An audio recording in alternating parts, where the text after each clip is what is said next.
والصلاة والسلام على أشرف المرسلين في إطار منتدى الذاكرة الذي تنظمه جمعية مشعل الشهيد وجالية المجاهد أسبوعيا. وطبعا عشية من 3 أيام قبل التاريخ الرسمي للتفجيرات النووية بإركان اللي هي في 13 فبراير سنة 1961 ارتئينا أن نخصص هذا العدد إلى تفجيرات نووية بإركان تحت عنوان تفجيرات بإركان جريمة ضد الإنسانية. ويشرفنا كثيرا أن نستضيف الأستاذة الباحثة فاطمة زهراء بن براهن رئيسة الهيئة للدفاع عن ضحايا تفجيرات نووية بإركان، وكذلك الأستاذ محمودي وهو أحد الضحايا والمنسق لهذه العملية. وطبعا يحضر معنا ضحيتين من الإشعاعات النووية من أضرار وإركان. وطبعا كما جرت العادة قبل أن نبدأ ننصت وإياكم إلى آيات بينات من الذكر الحكيم ترحما على أرواح الشهداء على الأبرار.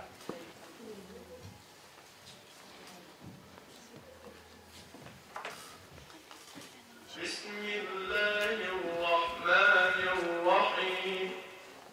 وإن كنتم على سفر ولم تجدوا كاتبا فرهان مقبوضة، فإن أمن بعضكم بعضا فليؤدي الذي اؤتمن أمانته وليتق الله ربه ولا تكتموا الشهادة، ومن يكتمها فإنه آثم قلبه والله بما تعملون عليم. لله ما في السماوات وما في الأرض، وإن تبدوا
بسم الله الرحمن الرحيم.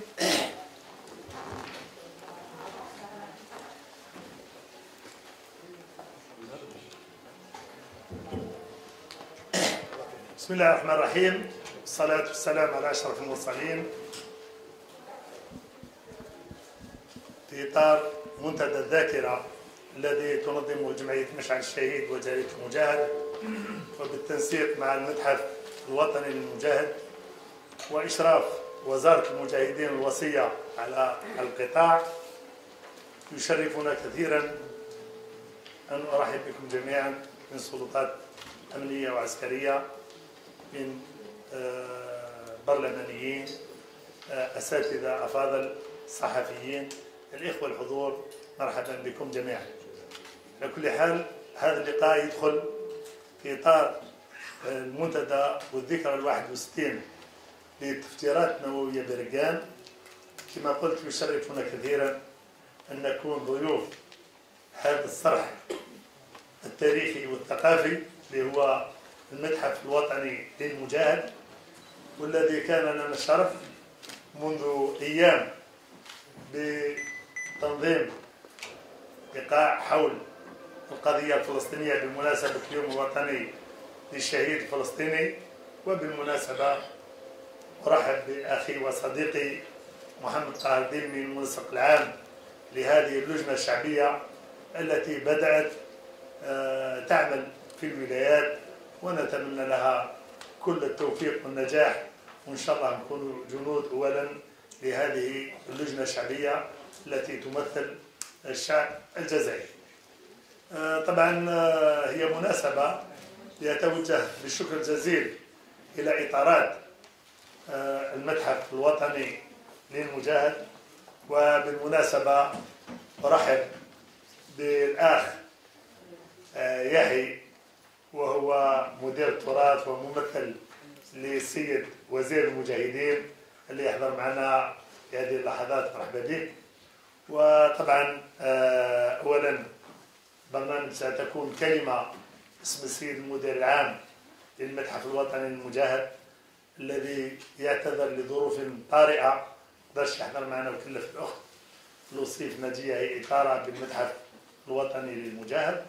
ثم مداخلة للأستاذة الفاضلة السيدة فاطمة الزهراء بن براهم اللي هي رئيس الهيئة الوطنية للدفاع عن ضحايا تفجيرات نووي برقان. ثم مداخلة للأخ محمودي وهو أحد الضحايا لهذه الإشاعات أو التفجيرات النووية. ثم ربما شهادة للأخوين الحاضرين معنا، ثم نفتح نقاش حول جرائم الاستعمار بالجزائر. وطبعا مباشرة أحيل الكلمة إلى الأخت نجية لوصيف ممثلة السيد المدير العام للمتحف الوطني للمجاهد، تتفضل مشكورا.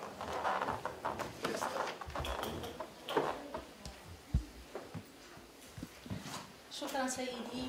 بسم الله الرحمن الرحيم.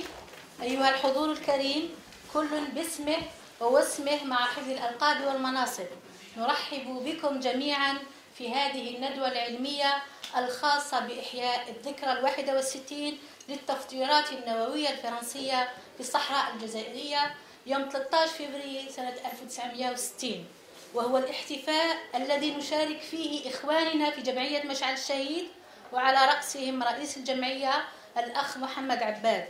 وإذ نرحب بجميع الضيوف الذين يشاركوننا هذه الوقفة، فإننا نجدد في قطاع وزارة المجاهدين وذوي الحقوق والمتحف الوطني للمجاهد نية التعاون مع الخيرين في هذا الوطن من جمعيات وهيئات ومؤسسات لحماية الذاكرة الوطنية ونشر المعرفة التاريخية في المجتمع، وفاء لرسالة أسيادنا الشهداء، وتمسكا بمبادئ نوفمبر 54 900 وألف. إن التفجيرات النووية الفرنسية في الجزائر تعد بحق جريمة ضد الإنسانية والبيئة والحيوان، كما تعتبر أيضا جريمة في حق القيم والعلم وأخلاقياته. ولذلك كله يتوجب علينا جميعا الاستمرار في فضح هذا المستعمر الغاشم الذي حاول وخلال فترة 232 سنة محاربة كل ما له علاقة بهوية الإنسان الجزائري، وأراد تدمير كل ما يمت بصلة لصحة وراحة ومستقبل هذا الإنسان على هذه الأرض الطيبة. ولذلك فإننا مع من يقول أنه ما ضاع حق وراءه طالب، وأن جرائم فرنسا في الجزائر لا تسقط بالتقادم أبدا. شكرا لكم جميعا على حسن الإصغاء وعلى تفهمكم لغيابنا القسري عنكم اليوم، وأتمنى النجاح لأشغال هذه الندوة العلمية الطيبة. والسلام عليكم ورحمة الله تعالى وبركاته. كانت هذه كلمة السيد مدير المتحف الوطني للمجاهد السيد مراد وزناجي. شكرا.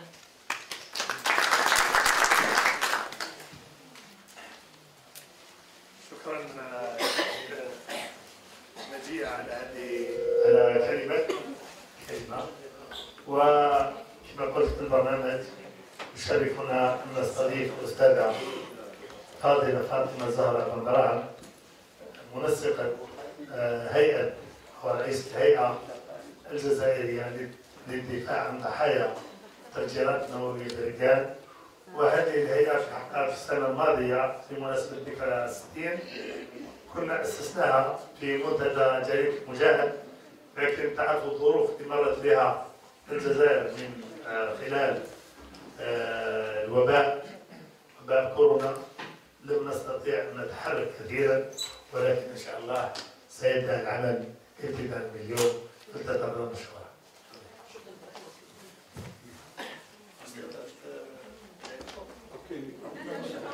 مش بزاف الاسباس ناخذ هذا اكسبانسيونيست. سمحي لي حطوا لي ميكرو تاع لي ميديا هنايا. لي ميديا لا ما نبقيش في خاطر لي ميديا.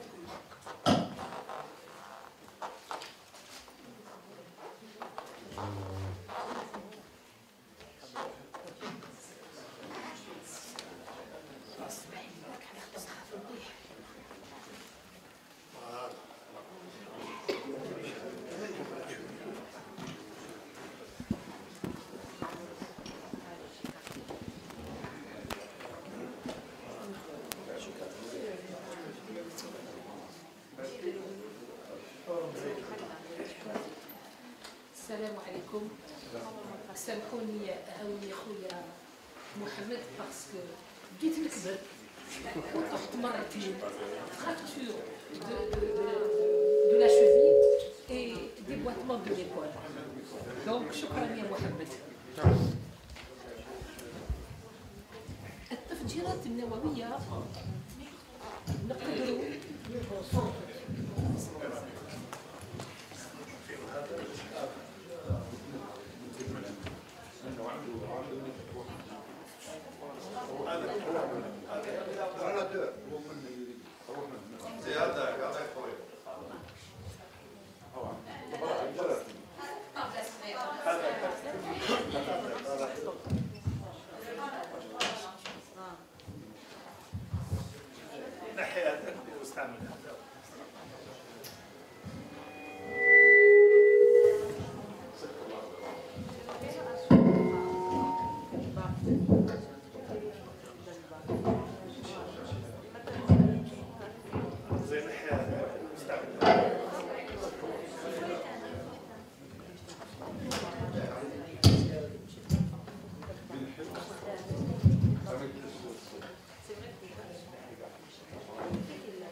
des explosions atomiques selon plusieurs angles، خاصة في الوقت الحالي. كل مرة جينا التقينا بكم كنا تكلمنا على هذه الجريمة من زاوية. بدينا بما يسمى بالفاكتوال، الأمر اللي يهتم به المؤرخ. ما هو الفاكتوال؟ هو الوقائع ديال هذه القضية، سرد هذه الوقائع، ولكن سرد هذه الوقائع غير صحيحة، لأن القضية كلها كانت تحت السرد العسكري. ما عندنا وثائق، ما عندنا أرشيف، ما عندنا حتى شيء ننطلقوا منه القضية كلها في سر سياسي وعسكري وسر سكريتا كذلك. بقينا نبحثوا من رجال، بدينا من الضحايا، ومن الضحايا بدينا نصعدوا حتى وصلنا للوقت الحالي qui est une très très belle avancée dans ce dossier. Le 13 février 12 février فرنسا مكتب جنرال دوغول هو قاعد في المكتب ديالو يراقب في الانطلاقه لما كان يسمى بالتجارب النوويه. عسبها بخمس دقائق دوغول اشتهر بشيئين. اشتهر بكلمه الاولى وهي اوغا فيف لا بومب، واشتهر بالنقطه الثانيه لأن بعد التفجير الأول تاع 13 فبراير فرنسا دخلت dans la cour des grands, la cour du nucléaire. صبحت قوة une puissance nucléaire. La quatrième puissance بعد l'URSS, la France, l'Angleterre. وصبحت فرنسا 13 فبراير 1960 la quatrième puissance mondiale. وفي هذه لا كاتريام بيسانس مونديال هما الدور نتاعهم كيف يسيطرون على العالم بالسلاح النووي، لأن السلاح النووي هو سلاح مدمر. C'est une arme de destruction massive. Et donc ماهوش سهل باش تكسبها، وباش تكسبها لازم des autorisations ولازم باش يكون الاتفاق تاع لي 3 premières puissances. ولهذا 60 سي اون فيناليتي. هي الامر بدا في بدايه 1957. En 1957 فرنسا تبعت ريبريزونطون ديالها لوني، الاسم نتاعو جول موش. واش راح يدير في لوني؟ راح يطلب منهم الاذن باش هو كذلك يكون السلاح النووي في بلاده. ولكن واش يقول nous avons choisi le désert algérien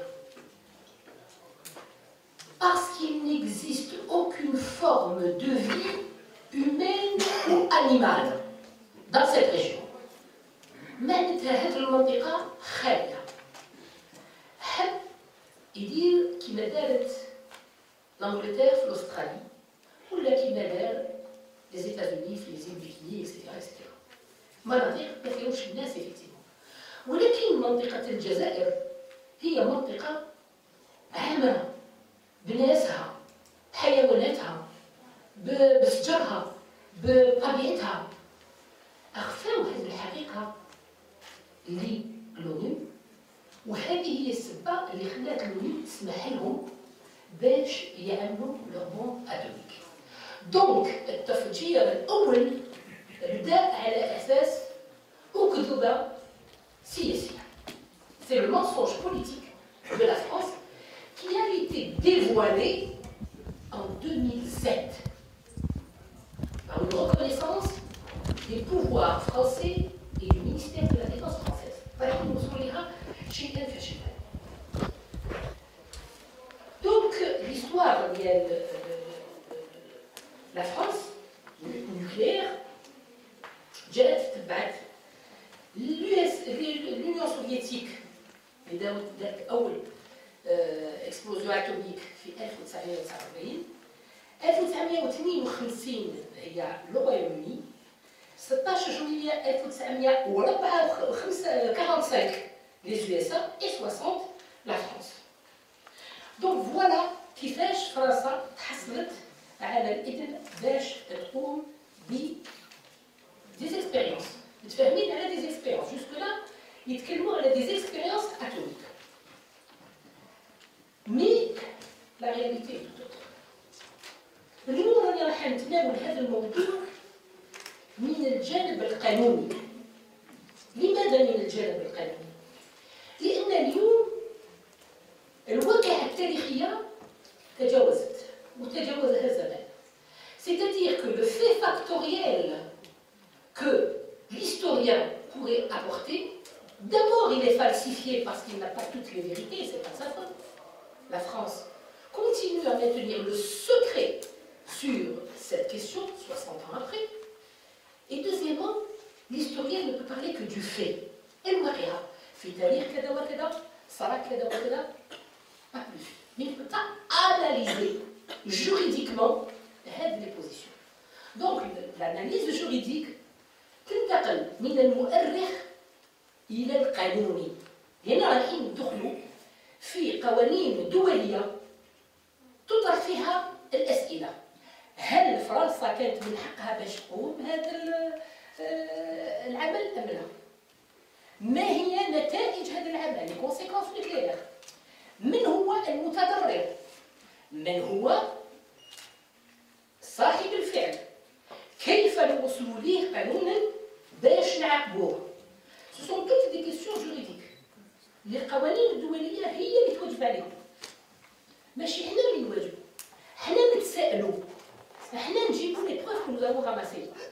Mais c'est le droit international qui va nous donner les instruments pour pouvoir parler à cette France coloniale الند للند. على هذاك اليوم راح نتناول موضوع التفجيرات النووية من خلال التجارب على الإنسان. Les expériences sur les humains. لما تفجرت هذه القنابل وبلوتونيوم اللي هي مادة سامة، وما تنساش باللي هذه المادة تقعد في قلب الأرض 24,400 سنة، وهي نصف المدة نتاع الوفاة نتاعها. في حقيقة الأمر سي 48,800 ans. يعني أرضنا مسممة لمدة 48,800 سنة. وهذا مش أنا نقول، العلماء اللي يعترفوا به والبلدان اللي استعملت البلوتونيوم dans les expériences, dans les essais ou dans les explosions هي اللي تعترف بهذا la connaissance scientifique، النقطة العلمية اللي ما تتغيرش أبدا. C'est comme si on avait une tirelire et chaque fois qu'on a une pièce اللي ما تتغيرش نحطوها في لا tirelire باش en fin de compte نشوفوا كيفاش الجريمة رايحين يقاوموها. إذا كان نتكلموا على 24,400 ans ça veut dire que السم هذا راهو في أرضنا، راهو في مالنا، راهو في سترنا، راهو في ماكلتنا، وراهو فينا، وماشي غير فينا، راهو فينا في ولادنا، ولاد ولاد ولادنا، et puis ولاد ولاد ولاد ولادنا à l'infini. لماذا؟ Parce que le plutonium اللي استعملوه l'uranium واش يغير في الإنسان؟ يغير sa génétique، يغير son ADN. l'ADN نتاع الإنسان هو اللي يتمس ويفسد من خلال هذا السم. وبالتالي تشوفوا اليوم أولاد أصغار يزيدوا avec des déformations physiques extraordinaires. شفتوهم قبيلة في les photos ومازال أخي العزيز مازال مئات السنوات ولادكم وولادنا يعني من هذا الأمراض بدون أن العلم يعمل حد لهذا الجريمة. Parce qu'il n'y a pas de moyen d'arrêter la transformation de l'ADN des êtres humains et des animaux et des plantes, etc. jusqu'à présent et encore pendant longtemps. Donc الجريمة هذه ليست جريمة حال في وقت محدد وانتهى بالأمر، ولكن جريمة متواصلة. C'est ce qu'on appelle le crime continu. وهذه c'est la deuxième pièce que nous allons mettre dans notre tirelire. C'est un crime continu إلى الأبد. Alors, qu'est-ce qui s'est passé في الصحراء؟ قلت لكم باللي جوج واش عملت يقول لهم c'est une terre où il n'y a personne. humain وانيمال، ما كان حيوان ما كان عباد، ما كانش. لكن الحقيقه تختلف. والمنطقه هذه كانت منطقه هامله من الانسان. لي سيدونتير سيتادير الناس اللي ساكنين وقاعدين وبانيين وعايشين سور بلاس، اي ايغالمون لي نوماد، لان كل كارافان اللي تجي du fin fond du sud de l'Afrique باش دير تجاره مع الجزائر تمر على هذه المنطقه، وكل من يروح من المنطقه هذه الى الصحراء العميقه باش يتاجر هو ولا الحيوان نتاعو ولا كلشي راهو يمر على هذه المنطقه. معناتها كي يجي يتحمل هذه لي شارج اتوميك وكي يروح يديهم معاه في البضائع اكسيتيرا. سي كوم سا كو la charge atomique a connu une transhumance عبر إفريقيا. Donc, la radioactivité a atteint toute la population du Sud sans exception. اللي ما مساتوش بزاف مساتو شويه، واللي ما مساتوش البارح تمسوا غدوه ولا غير غدوه في ابنائه. هذه هي خطوره هذه الجريمه وضخامه هذه الجريمه. العدد نتاع الناس هو معروف من طرف الفرنسيين، ولكن ما يحبوش يعطيونا العدد. انا شفت واحد الجمعيه تقول لك انا يا جمعيه تاع حقوق الانسان في الجزائر مانيش عارفه منين خرجت، مانيش عارفه منين جات، مانيش عارفه منين جابت هذه المعلومات. مره تقول لك 120,000 ومره تقول لك 21,000 مره تقول لك 17,000. عيب كي ما يكونش عندنا معلومه ما نتكلموش بها، باسكو الا بداو يتكلموا نيمبورت كوا راهي الخدمه اللي رانا نخدموا فيها حنا كي دو ترافاي سيانتيفيك رايحين يبدلوا لنا الوجه. لان كي نروحوا في لي كونفيرونس انترناسيونال يقول لك وي مي هذاك اللي دي 38 ولا خويا اللي دي 27. انا كي جو دي جو نسي با. علاش جو دي جو نسي با؟ لان الارقام هذه كلها راهي موجوده عند فرنسا. كيفاش كانت موجوده عند فرنسا؟ سي تري سامبل. وما قبل ما يعملوا التفجير الاول كانوا طلبوا من الناس المنطقه وفي ربما جدات وراهم كانت منهم، قالوا لهم رايحين ندير لكم لي كارت ديدونتيتي فرونسيز كيما قلنا كامل، وجدوا رواحكم باش تصوروا. جاو كل الرجال تاع المنطقه داو كل الناس اللي سيغتان ناس سيتادير 18 في ذاك الوقت يروحوا ويتصوروا باش يديروا لي كارت ديدونتيتي. بصح كي راحوا يتصوروا هم داروا لهم واحد الحديده في رقبتهم بواحد الرقم. Vous avez dû le voir dans les émissions ou les reportages اللي كانت دارتهم فايزة مخراز. كاين دي نيميرو. هادوك لي نيميرو en fait سي ارقام التسلسليه نتاع الناس. الو سي 3220 2700 etc. هما سي لو نومبر نتاع لي بيرسون qui ont été identifiées, photographiées et préparées pour l'expérience. اللي وجدوهم للتجربة. Donc, هذه c'est la première des choses. هذه لي نيميرو والصور موجودة في الأرشيف نتاع التفجيرات النووية عند الدفاع الفرنسي. L'armée française, les archives des explosions atomiques de l'armée française, elles existent.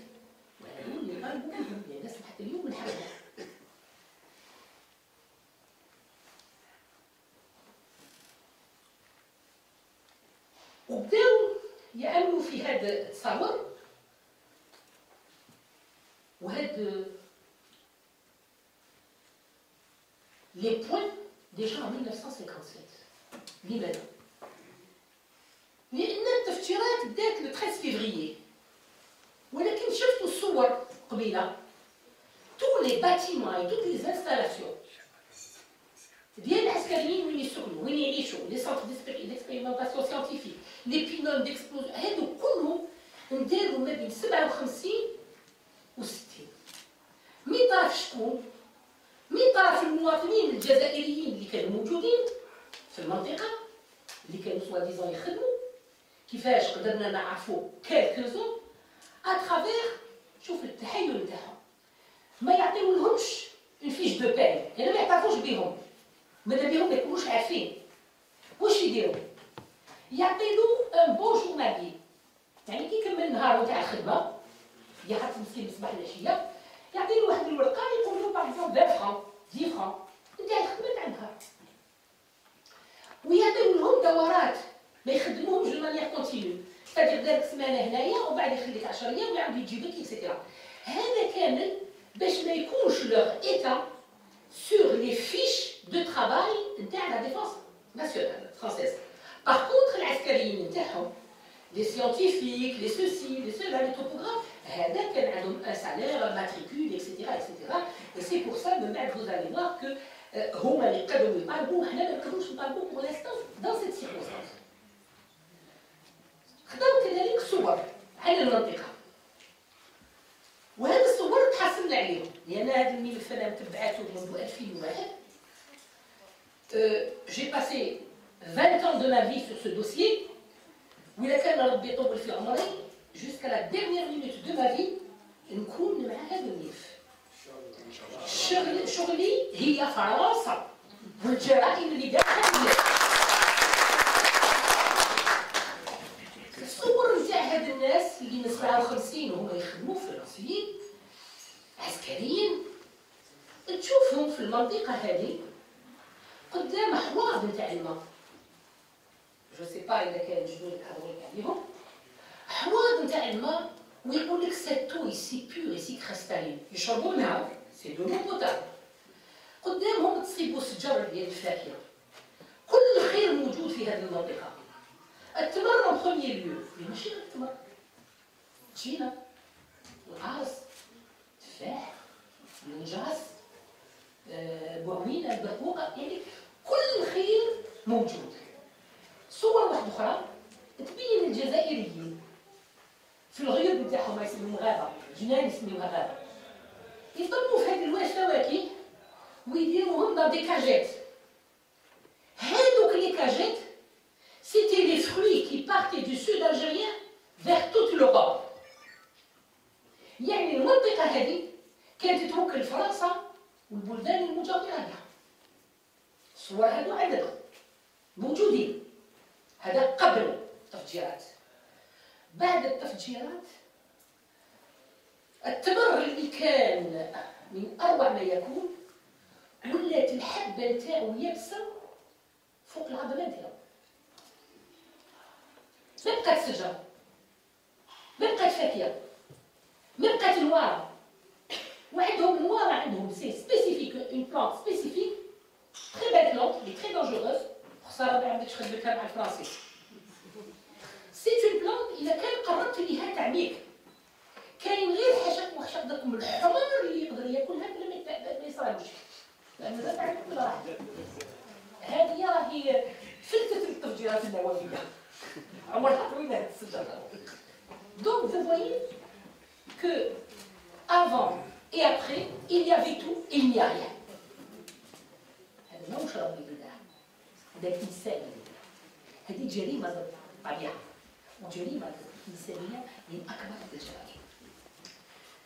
كذلك لو بيتاي. عرفوا هنايا كيقول لك هنايا تاع الصحراء ياكل الشيء ياكل هذه ياكل الحرقوق ولا ما ياكلش. سا شير ني با اوسي كوميستيبل. لماذا؟ لأن ما خلاو دجاجة، ما خلاو كيش يقولوا هذه قنينة، ما خلاو تو لي زانيمو كوميستيبل ناكلوهم كلهم سموهم بهذا. حتى الولادة ما بقاتش كيما زمان. زمان يقولوا شوف يشوفوا مرا تولد بزاف تقول قنينة، كل مرة وهي تولد. اليوم حتى القنينة ما تولد خلاص سي فيني. يعني صافي سي ان كريم كونتر لا ناتور، ضد الحيوان. ما خلاو حتى حاجة. لا بوليتيك دو لا تير برويلي، ماهيش حكاية الواس اللي يسميوها لا تير برويلي ولا ماشي. لا تير برويلي سي سامبل باسكو لي برويلي بور 24400 ans. كيفاش وصلنا لهذه الوثائق؟ علاش قلت لكم الملف صعيب باش توصل ليه سي با فاسيل. سي دي ديبلاسمون، روح لفرنسا، روح بعت هذا، روح لعند هذا، شوف هذا، اعطيني الوثيقه هذه، قول له يبعث لي البريه هذه، سي با دو تو فاسيل. ولكن on a retrouvé, j'ai parlé des bassins d'eau. تفكروا لي باسين دو، اللي نقط فرياتيك اللي كانوا كاينين في المنطقه. الوغ كيفاش نوصلوا باش نثبتوا هذه الجريمه اللي هضروا لنا عليها ناس المنطقه؟ رحنا للصور اللي كانوا عند لي زابلي. لي زابلي كي يجوا المنطقه كيما هذه ما يعرفوهاش لو بيزاج لونير، اول حاجه يبداو يصوروا يبعثوا للعائلات نتاعهم. كانوا يقولوا نو سوم دون ان باراديس تيرستر، رانا في جنه النعيم، المكان تاع الامور الزاهره اكسيتيرا. بعثوا تصاور لعائلاتهم كي بروف بلي فريمون سيتي اون اوازيس فلوريسونت. ونصيبوا عده رسائل يبعثوهم لاهلهم، لو فيانسي، لو كوبا اكسيتيرا. وهاد لي ليتر كي تزادريسي على فامي، من بعد كي ضروا هاد الناس بالتفجيرات النوويه، فهموا بلي لا بروف qu'ils pouvaient avoir contre leur propre ministère سيتي هاد الصور اللي يقولوا حنا كيجينا عايش المنطقه وكيخرجنا من السيرفيس ميليتير نتاعنا، هاو واش صرا لهاد المنطقه وهاو كيفاش تضررنا. دونك هادوك لي ليتر elles ont été publiées dans des revues scientifiques, dans de simples articles de journaux يتكلموا عن الحياه اللي عاشوها في هذاك الوقت. Et ils ont commencé à parler حتى على les animaux ما كانوش يوكلوهم، لأن il y avait plus d'animaux à manger. يجيبوا لهم كلش en boîte et etc. le régime militaire de l'époque. هاد الناس تضرروا. لما فرنسا ما حبتش تعطي لهم، المينستير دو لا ديفونس فرونسيز ما حبتش تعطي لهم الحقوق تاعهم، تقول حنا ما نعطاكوش ليكم وين كنتوا انتم في ذاك الوقت، اي بيان تدرعوا قدام زميلي ميتر كيسونيير لافوكا اللي يخدم معايا في فرنسا، تدرعوا بهذه الصور وبهذه الرسائل يقولوا لهم ها وين كنا، ها كيفاش خدمنا اكسيتيرا. وصدقوا ان ديبي دو بروف، لان هنا المحامين اون ترافاي سور دي بروف نو با سور دي بارول.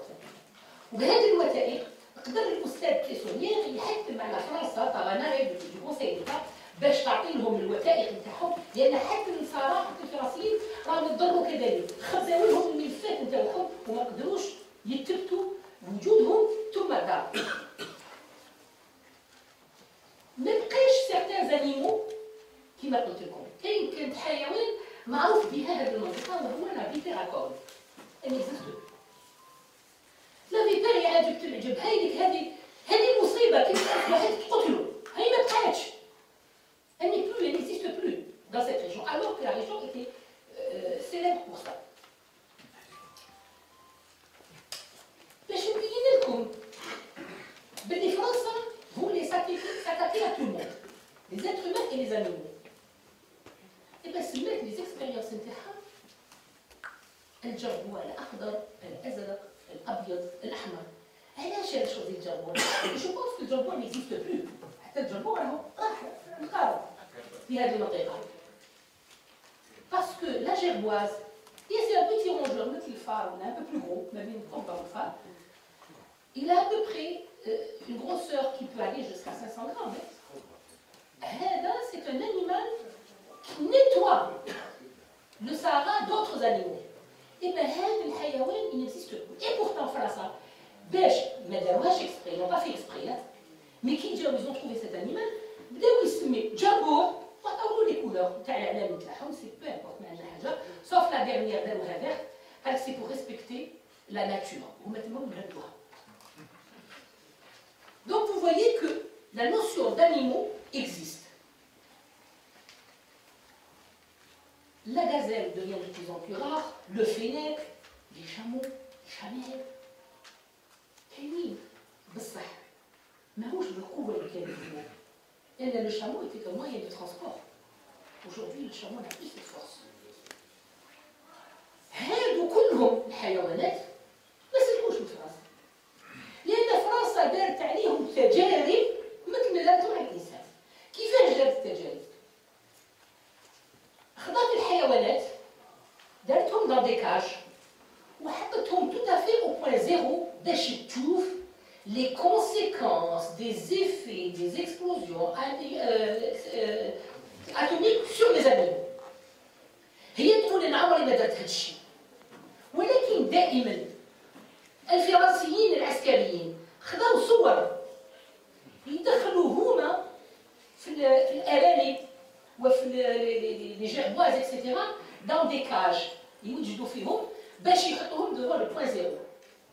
بهذه الصور avec دي كومونتير فرنسا ما بقاتش تقول بلي ما دارتش لي زيكسبيريونس سور لي زانيمو. زياده على هذا في 2008 لما درنا لو بروميير كولوك وكاين الجماعه نتاع لافين لي افوكا les spécialistes de tous les pays du monde, c'est la première conférence internationale sur les explosions atomiques en Algérie. لما راحوا للصحراء يصيبوا des cages فيهم des animaux, monsieur connaît la question, toute forme d'animaux, يابسين 60 سنة من بعد راهم مازالوا يابسين. Parce que le sable conserve évidemment la carcasse et la peau. Il dessèche, mais il conserve. Donc, صابوا الشيء اللي قالوه واللي شفناه وتكلمنا عليه وما كانش عندنا لا بروف زدنا صبنا cette preuve. Voici la troisième pièce que nous allons mettre dans notre tirelire. La troisième preuve. وتجينا effectivement à partir des photos de ces gens. Donc, في هذه المرحلة الأولى نقولوا بلي effectivement la France a fait des expériences sur les humains. ودي خليهم جيعانين نروح ما عندي حاجة.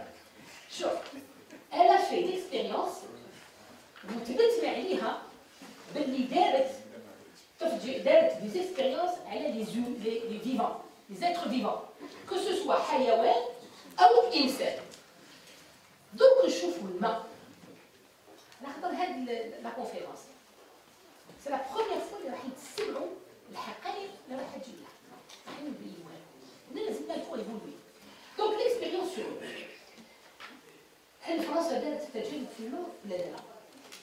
هي تعترف بعدد فقط تاع التفجيرات سوتيران ايريان 47 تجربه عمرها ما هضرت عليها تمت في الابار والابار هادو كلهم سو ريوني سور دي ناب فرياتيك. وين اكتشفنا هذا الشيء؟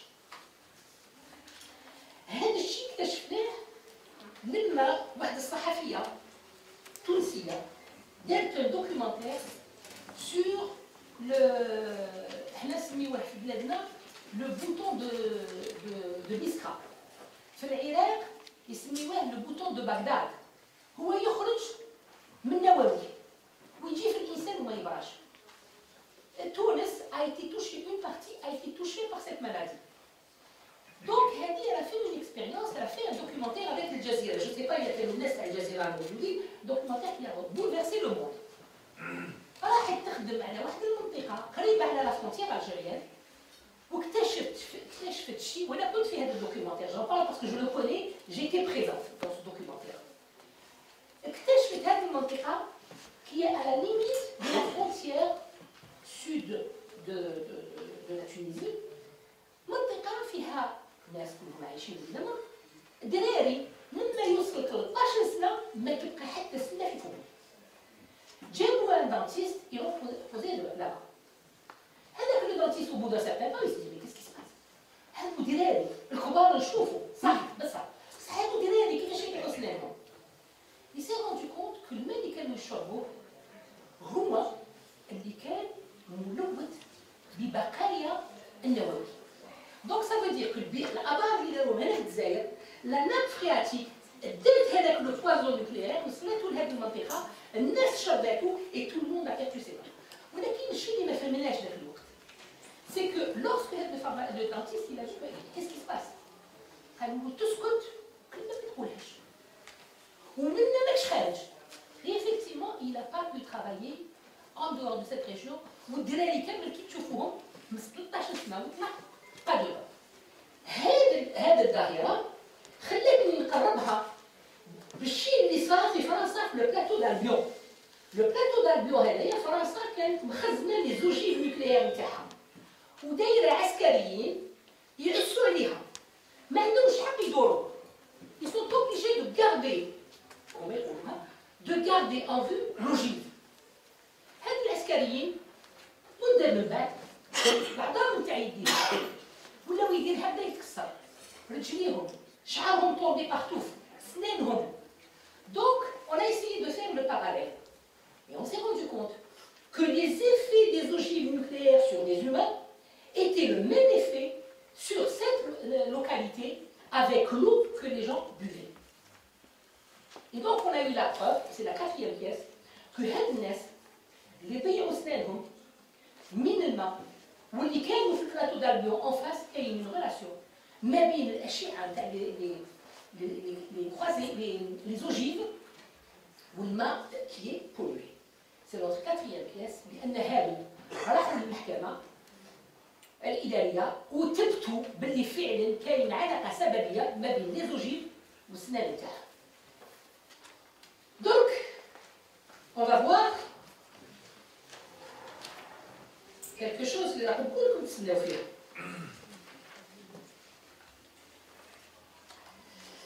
Alors, les expériences sur les humains. Les expériences sur les humains, le point zéro. فرنسا تقول عمري ما درت تجارب على الإنسان. راكم تكذبوا عليا. وهذه سي دي mensonges. Elle a dit ça fait rien. C'est pas grave. C'est des mensonges. Allons-y jusqu'au bout. الحنا قانونيين. ونحوسوا هذاك البوتي غران كي بلاس لا ميكانيك. هذا الحكايه خرجت من الجزائر. وانا اللي تكلمت عليها. وجازت منذ سنوات مع محمد في الفورم دو مجاهد. يعني tout est enregistré. ما كان لا نزيدو ولا نقصو. قلت بلي فرنسا راهي استعملت عباد جزائريين في التفجيرات النووية. صح انايا ما خرجتش من لا شيء. انا جو سوي بارتي à partir de déclarations de militaires qui étaient partis en Allemagne واللي عيطوا لهم باش pour une mission spéciale. شكون هذا؟ هانس بوتر. هانس بوتر هذا سي ان ألمان. لما جابوه قال لك 3 أيام من بعد هو يكتب dans ses mémoires 3 أيام من بعد بعثوني dans le sud de pardon dans l'ouest de l'Algérie جبت مع الزملاء نتاعي 3 كاميون 3 كاميون فيهم 150 جزائري. Le premier chargement درتو من الحبس et les 2 autres chargements درتهم من les centres de rétention. جبتهم حطيتهم في هذيك المنطقة هذيك ومن بعد ما زدت شفتهم خلاص ما عرفتش واش صرالهم. À la même période, on avait fait des recherches. Nous savons toujours la déclaration des jeunes militaires. يقول لك جاء un DC-10 chargé de 600 cercueils en bois. عيطوا لنا قالوا لنا بولي ديشارجي حطوهم في المكان الفلاني. في الليتر نتاعهم وفي لي بليزانتري يقول لك on pensait qu'ils allaient tous nous tuer et nous renvoyer vers nos parents. Mais يقول لك cependant nous ne les avons jamais plus revus. Donc راهم زوج. Les gens qui sont venus d'Allemagne, اللي جابوا هاد والاخرين اللي ils ont déchargé les cercueils. هذا واش يخلينا نستنتجوا باللي هادو 150 جزائري مادام ما ولاوش الاحداث نتاعهم ومادام ما ظهروش وين راهم. يقول لك هذا en scooter, quand je les ai ramenés, il y avait des gens qui parlaient bien français. Qu'est-ce qu'ils vont faire de nous? Ils vont nous exécuter. Et ils étaient déjà condamnés à mort. Je ne sais pas. Je vous dépose simplement. Et là, intervient la fameuse photo. Il y a eu 2 photos. Wahda de l'AFP pour le 4e essai. C'est la première qui nous a intéressé. La première photo, où il y a des cadavres, enfin, excusez-moi, je vais doucement. يحطوا ناس ولا يحطوا دي مانكان au point zéro 10 مترات ما بين le point zéro et l'explosion. C'est peut-être من اللي دائما نصوروا لنا الصورة هذه اللي ترسي سكريت. sauf que lorsque طاحت في يدي نقول لكم كيفاش انا نتحصل على الوثائق. انا عندي زملائي لي فيتيران فرونسي اللي يجيبوا لي الوثائق، زملائي المحامين اللي نتحاوروا ونتشاوروا ونخدموا مع بعض. سي كوم سا جو لي زي سينون بيرسون ان الجيري لا سي دوكيومون يوريو لنا دي soi-disant des mannequins. Ça qui trop ça. C'est dommage qu'on n'a pas le système, sinon tu fous معايا. تشوفوا بلي سي دي زيتر هومان. واحد داير راسو هكذا، واحد عامل هكذا، واحد عامل هكذا. فهموني برك هذايا لو مانكان اللي تيليكوموندي. ماشي سي با بوسيبل. كاين شوز اللي واقع. كبرت الصورة تقريبا شي فوتوغراف دو ابوبري 1 متر كاري. وبقيت ندرس فيها. اتأكدت باللي سي دي فورم هومان et non pas des mannequins. وقت هذاك سيتي تري ديفيسيل. عندي زملاء تاعي لي ميدسان ليجيست رحت لهم قلت واش راح ندير لكم؟ عاونوني لوجه الله. Pour ce pays, faites-moi l'analyse. Est-ce que هادو d'après vous, c'est des êtres humains ou c'est des mannequins? قال لي أستاذ عبد الله les mannequins ils sont rigides, ils sont comme ça. الصورة الثانية تبين effectivement des mannequins comme ça. قال لي صاحبي راه محتاج. نديروا لهم اكسبيرتيز. ذاك الوقت كان يخاف. قال لي شوفي نديروا لك الدراسة. راح ندير ما تعرفش علينا. Nous sommes dans un secteur public. لو كان كاش ما يسمع كاش واحد ولاد ممكن يدير لنا شر. مانيش عارفة قال peut-être. قلت له ديرها وعينا. Qui a donné la confirmation باللي c'était des êtres humains d'après moi نضت المعركة. نضت المعركة وفي 2012 وين راهي مدام qui a fait une conférence à Mguel, la responsable du cancer du sein, où est-ce qu'elle est? Hamida Ketab. Je suis la même. Très bien. Madame Hamida Ketab a fait une très grande conférence dans la Firgel avec les médecins, les grands spécialistes, et elle était de renommée internationale. Je trouve Jelina. Jean-Luc Sens, président de la Veine. Jelina Bruno Barrio. Tu te rappelles? Bien sûr. Voilà. Maintenant, on a évoqué ce problème devant lui, les flopés, pas que qui ont empêché pour la conférence. Ou bien ils ont l'épreuve discrètement. Bruno Barrio, c'est le président du désarmement nucléaire. De l'Observatoire contre le désarmement nucléaire. Non, je sais que c'est là. Alors, qui a هضروا معاه يعملوا مليون حساب. ولي نحباب. كي ولي نحباب قال لي est-ce que je peux parler de ça? Quand tu parles en mon nom. حتى في la revue Damoclès, la lettre complète ولا في أكبر ضجة اللي عرفها العالم في بيت هذا الغد. Très très grande polémique. Eh bien, زعزعنا وزارة الدفاع الفرنسي. زعزعنا. قلت أنا تكلمت من قبل، كنت كتبت من قبل. Quand il est venu, je lui ai donné les preuves. Et en 2007, شكون اللي يواجهنا؟ يواجهنا Jean-François Bureau. هذايا c'est le porte-parole du ministère de la Défense. Il y avait seuls des cadavres ont été utilisés pour évaluer les effets de la bombe. Voici notre 5e pièce. Ah bon? كنت تقول ما كاش منها. ودوك نتايا باسم الدفاع الوطني الفرنسي تجي تستعرف باللي سيتي des personnes mortes. لأن النزاع هذاك اللي كان من قبل c'était, هما يقولوا c'est des mannequins, on a c'est des êtres vivants, c'est des mannequins, c'est des êtres vivants. Et j'avais donné toutes ces preuves déjà, j'avais remis plus tard à Barrio. Et donc, c'était extraordinaire. شحال يقولوا كانوا قالوا هذه من قبل سي دي مور. قلت له ليه هي الفايده لما ديروا تجربه على انسان ميت؟ ها بليز اوكي سيلول ما فيه حاجه. دونك il n'a aucun intérêt. C'est pas possible. هنا نحسروا وراهم في هذه النقطه معترفين باللي effectivement c'est des êtres humains qui ont été placés dans le... On était à la 4e, 5e pièce ou à la 4e pièce? 5e. Donc ça c'est la 6e. Ça.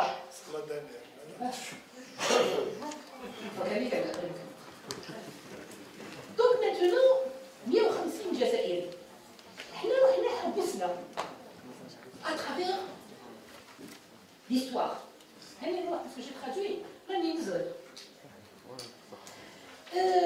a été très loin. On a été un crime parfait. Un crime qui est punissable par le traité de Rome du 17 juillet 1998. C'est encore un crime contre l'humanité. Donc, on a été très loin. Et on s'est dit, هيا نشوفوا pour te faire plaisir je l'ai dit هيا نشوفوا علي من خدات الدرس هذه فرنسا باش دارت هذا التشقيق كامل. Et alors بديت انايا j'ai lancé la notion du mensonge d'État. اليوم la notion du mensonge d'État راهي عمت في العالم. Surtout depuis 2014. Le 20 janvier 2014 وين عرضوني هادو كامل اللي كان اللي شفتوها راهي تحرك دورك اكسيتيرا باش ندير اون كونفيرونس ودرنا اون كونفيرونس محمد كان على بالو لما كنت رايحه خطوه انا رايحه قال لي روحي في السنه اي تو لي بوين اللي اليوم راهم يتكلموا عليهم pour asseoir le crime contre l'humanité et bien c'était Ben Braham qui les avait donnés ونقول لكم انتم الصحفيين بارك الله فيكم وروحوا sur Google et vous allez trouver toute la conférence نتاعي près du Sénat français. Il y avait tous les grands sénateurs. Il y avait les ministres de défense, Paul Kiles, l'Angleterre, la Chine, tous les ministres, tous les parlementaires et tous les grands spécialistes de la question. Tous les journaux ont parlé de cette conférence. Et j'ai été un peu plus loin. J'ai demandé la production des cartes. Et parmi les cartes, il y avait la carte radioactive du nucléaire. اللي كانوا مخبينها. ما خرجوها إلا في 2014 بعد ما تكلمت عليها وعطاوها Bruno Barrio avec ils l'ont déclassifié avec un paquet de cartes que j'ai vu mais je ne sais pas les lire. C'est pas mon travail. C'était le travail de Barrio. Et il me l'a montré. راهي هنايا من بعد نوريها لكم كيفاش لو نواج نوكليير مشى من الرقال راح حتى لباماكو والطيارات زوج طيارات تاع عسكريين يتبعوا في هذاك النواج باش يعرفوا وين يروح.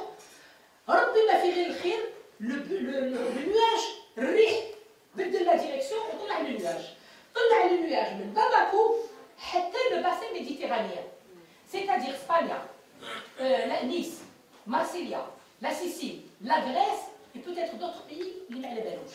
وهادو كلهم راهم في نفس الحاله رانا هنايا في 2014 لما تكلمت عليها في فرنسا وقلت لو تو دو كانسير dans ces régions est très élevé. ناضوا les associations françaises يطالبوا بلا carte nucléaire. Et nous l'avons, la carte nucléaire راهي عندي. Et ça a été pour moi une réussite extraordinaire. Donc c'est le sixième point. نكمل ونقول لكم واش صار. حبيت نعرف قلت هذه فرنسا مهبوله لهذه الدرجه تستعمل العباد وظالمنا باللي حنا رانا جياح ولاد الاستقلال ولاد الشهداء ولاد المجاهدين ولاد الحرام تاع هذه البلاد ماناش رايحين نخربوا صعبها نخربوهم منها ونجيبوهم وخربنا effectivement. La pratique, elle a été utilisée par les Japonais. Juste avant la Deuxième Guerre mondiale, les Japonais avaient mis au point une arme biologique pour s'en servir contre les Chinois qui résistaient à l'occupation de la Mandchourie. Et une bactérie,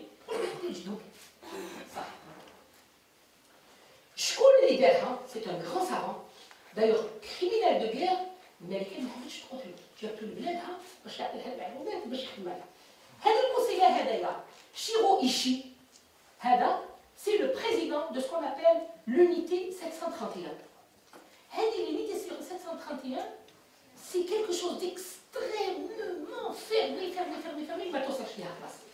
لأن هو il a développé des bactéries اللي يقتلوا العالم. il a développé une bactérie يقول هو أني لو نستعمل هذا البكتيري نقتل العالم كامل 7 مرات. voyez le génie qu'il a. Alors هذا l'unité 731 qui connu pour sa sauvagerie. On a été avec nos amis du Nahtasawa. L'armée impériale japonaise avait pour tester les armes utilisées des cobayes humains. Bêche, termine l'expérience, c'est des cobayes humains. Pour les cobayes humains, il y avait des prisonniers chinois. Donc, tu fous les prisonniers algériens, qui étaient au français, les prisonniers chinois qui avaient utilisé. Il n'y avait pas de prisonniers chinois. Il y avait des prisonniers russes, il y avait des prisonniers américains, et il y avait la population dans son ensemble. Donc, français. C'était la population, qui m'a, c'était l'unité 731, vous avez les prisonniers qui mènent l'unité 731. Donc les Américains, les Français ont bien appris la leçon. Mohamed va être content parce que j'ai fini et je suis à votre disposition pour vous expliquer d'où il en est le dossier pénal. Les expériences atomiques. Donc, le 20 janvier 2014, il n'y a pas d'expérience sur les humains. Il n'y a pas d'expérience atomique. Il y a des explosions atomiques. Plusieurs extrémistes de droite, mais ce n'est pas eux qui vont démonter, ben voilà. Et pour lui, mais c'est vous qui avez voulu, parce que dans les accords d'Évian, vous avez dit on pouvait faire des explosions atomiques. Avez-vous la preuve de ce que vous dites? Donnez-moi la preuve, et je changerai de version. Mais si vous n'avez pas la preuve, moi je vous donne la preuve, et vous allez changer d'opinion. Il est écrit expérience scientifique. Il n'est jamais atomique. Et là, j'ai été étonnée.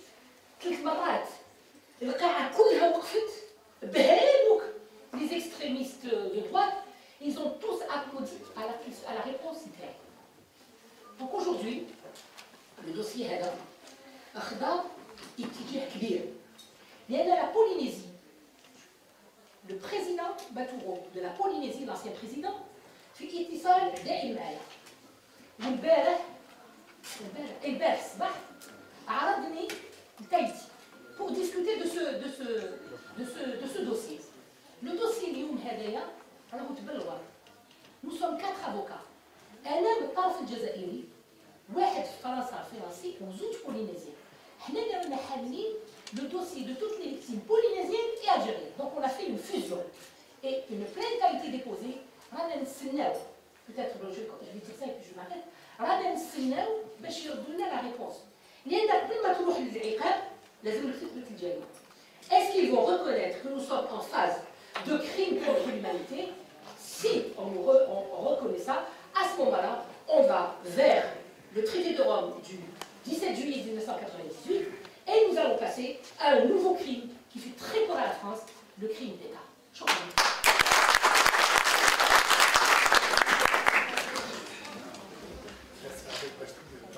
Ah oui. لازم غير المخ مليح.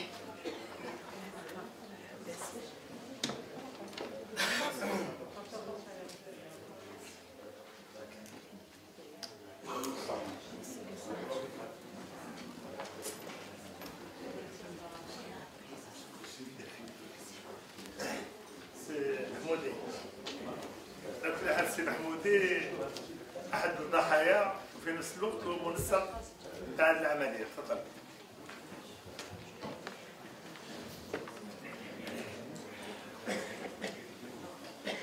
السلام عليكم. المنسق الوطني لضحايا التفجيرات النوويه محمودي محمد كان شاب كما كشاب الخدمه الوطنيه في 1992. كنت مكلف بحراسة الأنفاق بعد تأدية الخدمة الوطنية تاعي.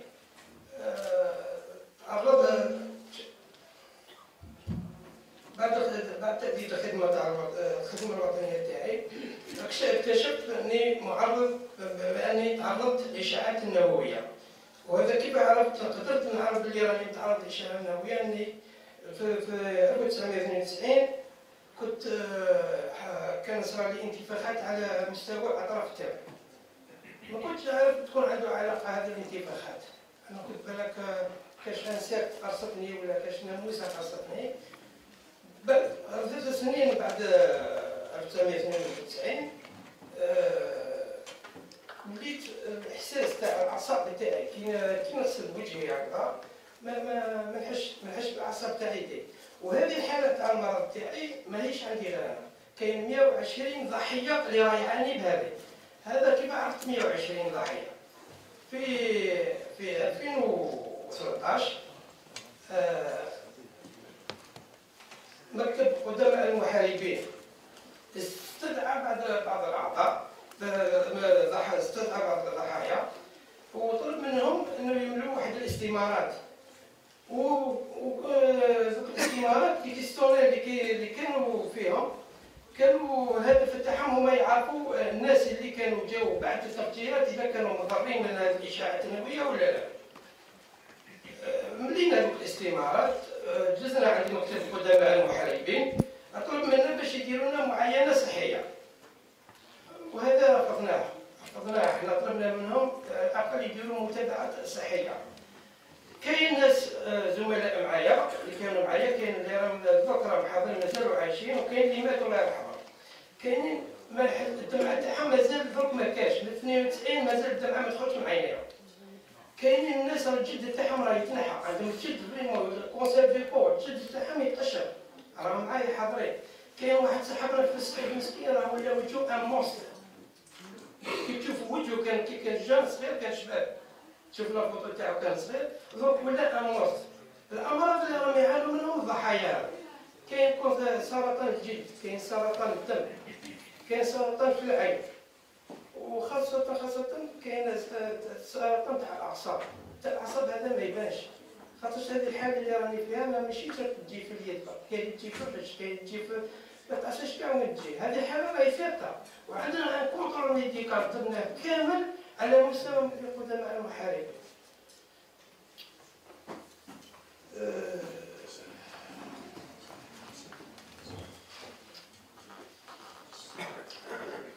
في 2013 هاي الوثيقة مراسلة تاع وزير الدفاع لونفريون اللي كان وزير الدفاع في وقت هولندا، وذوك راه وزير الخارجية الفرنسي.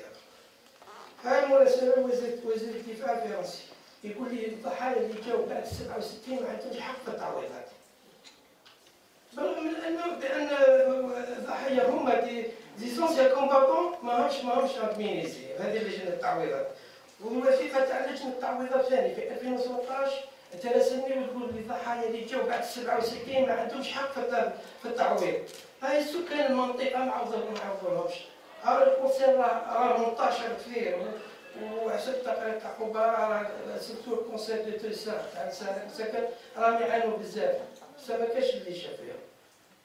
وتخيلوا انا الملف هذا بديته في 2013 بعد قانون المراه اللي خدت في 2010. تخيلوا انت دوك حنا الشباب تاع دوك ما كاش اللي قرا هذا الموضوع هذا اللي رانا نهضروا عليه دوك، موضوع التفجيرات النوويه ما كاش في المقرر الدراسي. ونتحدى اي طالب اي طالب يكون قرا من 62 قرا هذا الموضوع في المقرر الدراسي. قراوهم هيروشيما وناكازاكي تاع اليابان في 1945 وما قراوناش تاع ليزيسي نوكليير تاع فرنسا اللي دارتهم لنا في 1960. وكما نعرفوا كاين 11 تجربه جات بعد الاستقلال 1967، 11 تجربه اللي دار فيها التجربه. ودروك حنا رانا في الوقت الحاضر دوكا اللي يهمنا. دوكا حنا عندنا حطينا اون بلانت على مستوى محكمه ركان، وهذه عندنا في 2013 عندي صفحه على التواصل الاجتماعي ودرت لي علاقات مع دي زونسيان كومباتون اللي كانوا حاضرين في التجربه هذه. كانوا انا كنت نبعث صور تاع المعاناه تاع هذو المرضى هذو، وقدرت وين جاوا معايا هما جاوا عندي وشافوا هذوك الضحايا وصوروا. وكاين واحد الفنان مسيو غريغوري، هذا فنان جا مسكين خسر دراهم، هذا دابا كان شارك في ليزيسي نوكليير غريغوري وي جا جاء مستوى منطقة ركان وصور الضحايا وراح نشرها ودار معرض في باري على الضحايا هذو. وكاين ما كاش غير فنان، كاين بزاف، كاين حتى لي سوسيال كومباتون راهم كاينين. درك حنايا اش عندنا وقت الحرب؟ عندنا دي سوسيال كومباتون راهم مستعدين باش يشادوا ضد الدوله تاعهم. ممكن بالك ان بهم الضمير تاعهم باسكو كي شافوا الناس مازالت راهي تقاسم الامراض هذو. قال لك حنا قادرين مستعدين نشهدوا بالشهادات تاعنا بالتفجيرات اللي دارتها فرنسا. بصح هذه العمله ما نقدرش نديرها وحدي، باسكو لاخاطش ما عندناش حنا درك ما عندناش ما بقى جمعيه وطنيه. رانا عندنا تنسيقيه، رانا نسقوا بين الضحايا وراهي قد التاسيس على كل حال. رانا عندنا حنا اعضاء، رانا وجدنا المكتب التاسيسي نستناو الكوفيد هذيك معها ان شاء الله نأسسوا هذه الجمعيه. ولكن لا بلانت هذه تاعنا اللي حاطينها في ركان او نقدر المحامي تاعنا بالك يقدر هو يزيد يهضر لكم في الجانب القانوني. هاو المحامي محمد كاين الاستاذ لا هو مسؤول على لا بلانت. انت اللي جوريست راه هنا. معليش المهم رابلانت هذه رانا حاطينها على كل حال على مستوى محكمة ركان. رانا نستناو يديروا لنا استدعاءات، وكاين دي زونسيان كومباتون راهم مستعدين باش يحضروا ويجوا ويقدموا شهادات تاعهم. وهذو صوالح حنا ما نقدرش نديرهم وحدي، باسكو البريزون شاب تاعهم تجيبهم ليه ما نقدرش انا. هذو اللي ماتونا خلاص ما عندناش شهادات تاعهم. راهم شيوخ كبار مساكن، هذو شيوخ في عمرهم 80 سنه ماهمش صغار، هذو كبار. دوك اللي راح ماتوا هذاك ما عندوش الشهاده تاعهم، ما نقدرش ندير الشهاده تاعهم. والسلام عليكم. شكرا سي محمودي، بارك الله فيك. فقط طلب التوضيح. نقولوا لازمنا نكتفوا الجهود، لازمنا نسقوا معطانا.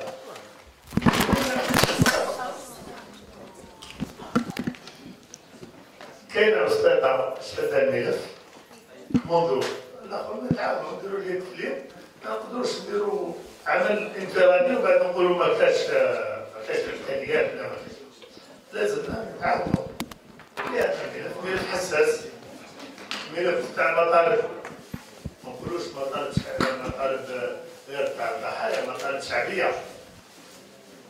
كان الملف هذا راه ملف مطالب شعبيه. الاخ تكلم على نقطه مهمه هي فيما يخص المنظومه التربويه، وانا سبق لي بين ونتكلم مع الاخ ديمي والاخ تسيري. قلنا لازمنا نفتحوا ملف فيما يخص الذاكره في المنظومه التربويه. هذا السي محمودي انت طرحتها هنا، احنا عندنا ربع ساعه قبل الندوه كنا نتكلموا كيفاش نحضروا الفورم فيما يخص الذاكره في المنظومه التربويه، لان كذب احكينا ونفعنا، لازمنا نستعرفوا هذا كارثه في المنظومه التربويه فيما يخص الذاكره وطور الجزائريه. لابد ان شاء الله نتعاونوا نديروا اليد. احنا مجرد متطوعين كذلك، ما كان حتى واحد وصية على جهه من الجهات. الحمد لله بكل صراحه ان وزاره المجاهدين تبذل في عمل، وحنا تربينا على حاجه جميع واحد يفتح الابواب في المجتمع المدني. حنا نكونوا جنود هذا الجهه. هذا هو الشيء اللي حبينا نقولوا، ان وزاره المجاهدين فتحت الابواب لكل الجمعيات وكل المنظمات وكل الهيئات اللي تعمل في الذاكره، فنحن جنود لها. هذا هو الشيء اللي نطلبه. انا شايف الاخت بالمناسبه طب الشفاء الدكتور كاظم العبودي، هذا الدكتور كاظم العبودي استاذ عراقي، استاذ في قضيه الجامعه، عمل عمل جبار في هذا الموضوع هذا. طب الشفاء تاع اوبيراسيون باش ما نخرجوش. تفضل اعطيهم الميكرو تمام.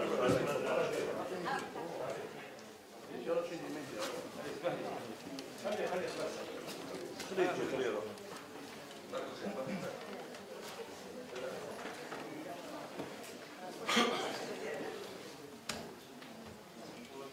عليكم.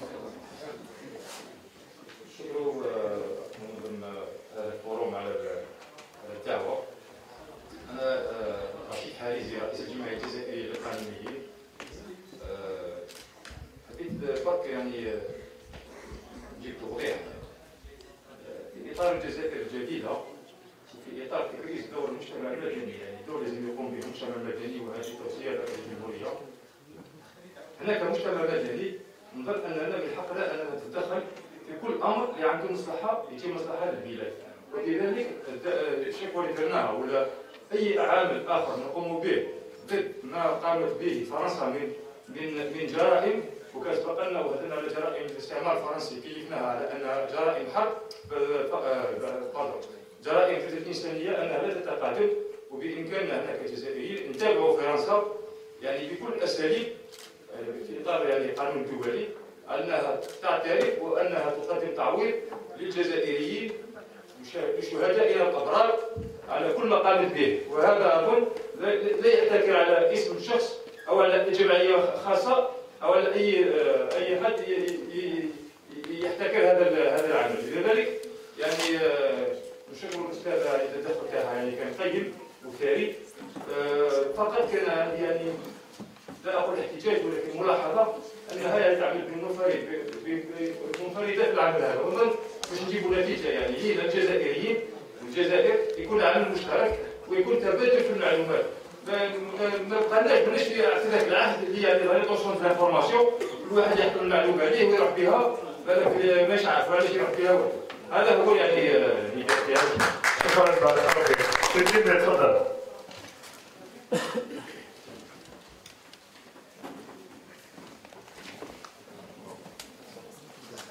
بسم الله الرحمن الرحيم. أنا عندي 5 دقائق حتى مش هضر. أولا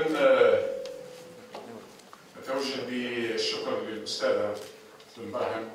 أنا ما نعتبرهاش محامية مثل المراهن، نعتبرها مناضلة للقضية الوطنية. مش قضية الوطنية.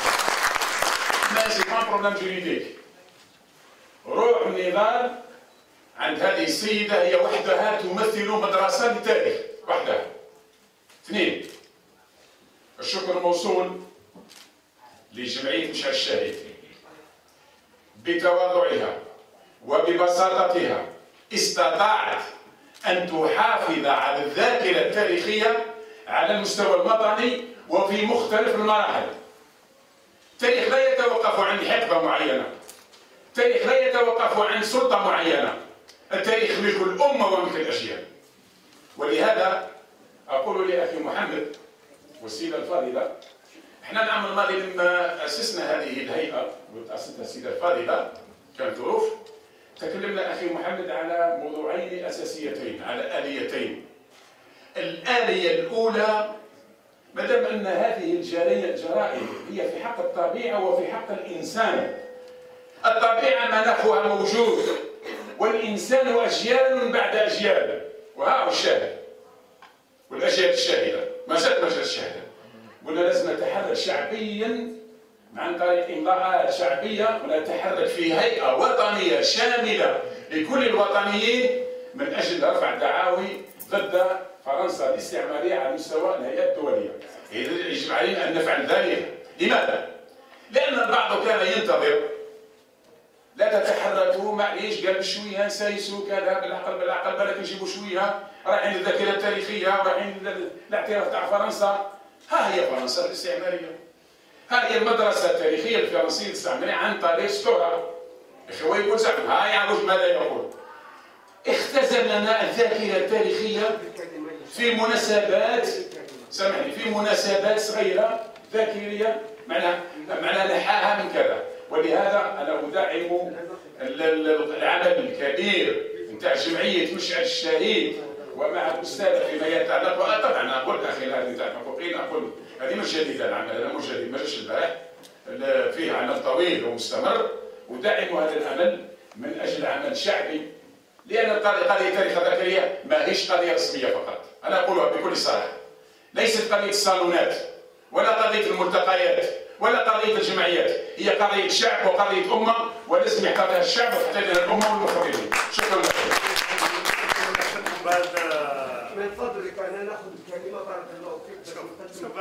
بعض الكلمات تسمح لي نتكلم تمام الناس. اسمح لي من حقي ومانيش اقرا ترونكي، عندي ترونكي، قلت لي كلمه ترونكي قبل اليوم. تعطيني الكلمه بارك الله فيك امام الناس. ما عندي ما نقول ان شاء الله وفي مصلحه الجميع، مانيش باش نقصر. السلام عليكم ورحمه الله وبركاته. اسمي سليمان سعيود او بن سعيود، محامي متقاعد، عن تحت شيئا ما وعن مترجم شيئا ما. انا ماذا بيا نقول الحمد لله اليوم ما نقولوش التجارب العلميه، ولكن نقولوا الانفجارات النوويه. هذه واحده. الثانيه نستعمل كلمه فرنسا. فرنسا زمان شجر وحجر وكذا نقولوا الفرنسيين.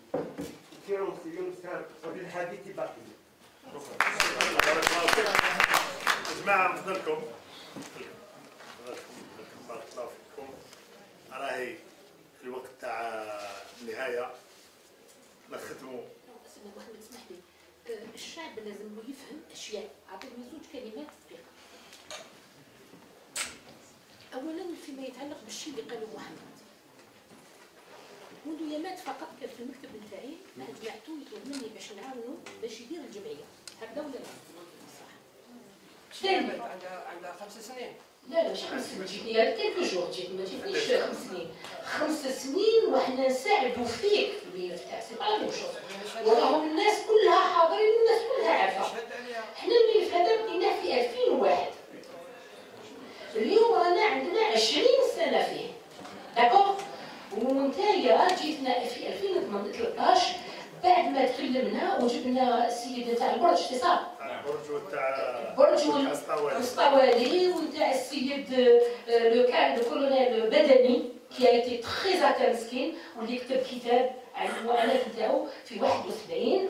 لما جيتنا عاوناه وحنا كنا من الدفاع الوطني باش يعطيو كل شهريه.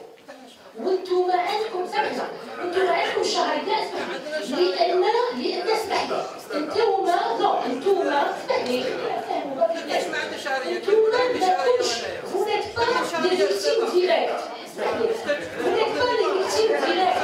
لا اسمع، vous n'êtes pas des victimes. انتم فئه واحده اخرى. لما فرنسا قالت لكم لا ما تدخلوش dans les خطا dans les essais nucléaires, c'est ça.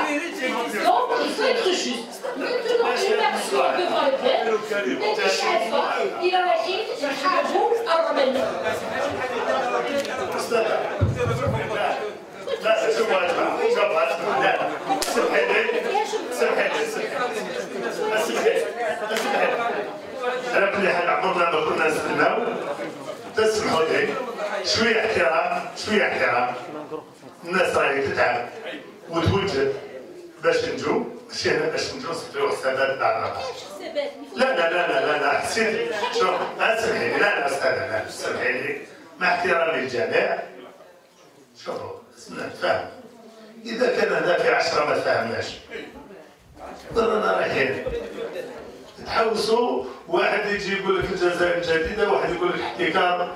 احنا شوف اسمح لي اسمح لي تمشي فيا ديريكتومون. ماناش نصبوا على صفاتي، رانا نديروا نقاط الحوار. كل جزائري من حقه انه يدي كلمه ويدافع الندوه. اسمح لي تفهمني ما تفهمش. انا مفوض على الندوه ومفوض على المنتدى واسبوعيا مفوض. شوف واحد ما يزيد على الاخر. انا وليت شهيد بابا ما عندوش خبره. انا جدي شهيد. جدك انا بابا. نحبسوا هنا. انت جدك انا بابا. اسمع نحبسوا هنا. شوف نحبسوا هنا لان ماشي مفوض. احنا ما جيناش انا واحد ما نفوض باسم الشعب وماناش نهضر باسم الشعب. جينا نديروا منتدى باش نرفعوا الانشغالات.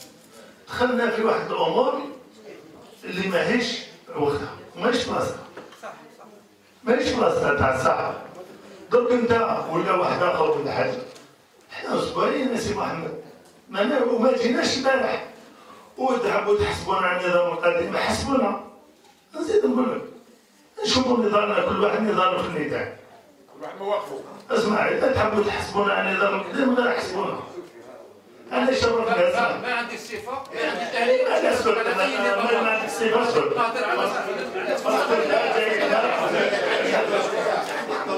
جماعة طلبوا مني جماعة تاع المتحف اليوم بارك الله فيهم ضيفونا اليوم. هذه أول انزلاق نتمناو في المستقبل ما يكونش. شكرا بارك الله فيكم.